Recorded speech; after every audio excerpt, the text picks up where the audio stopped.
Hello, Ma'am Yaudi, sa mga Yaudi. So, isa sa mga alaga ng mama ko, si Steve, si Tib-Tib, meron siyang blockage sa bladder. So, pupunta kami ng vet ngayon para mapa-flush, para hindi na siya ma-block. Kasi deadly kasi pag may blockage. So, punta na kami ng kaintaan ni Ma'am Tib.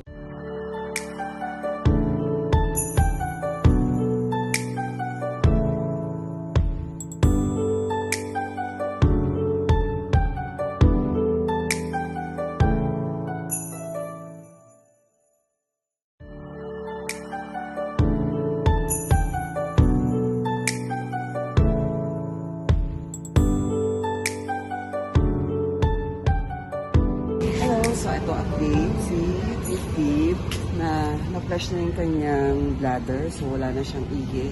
May blood, of course. There's infection because of pag, na nasusugatan yung kanyang bladder dahil sa mga stones or crystals na sa loob ng bladder niya.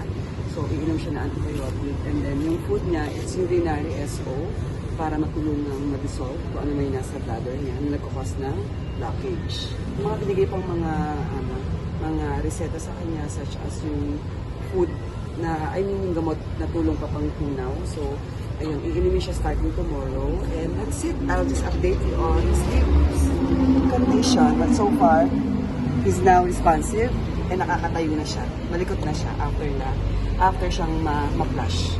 Ayun lang. Thanks everyone.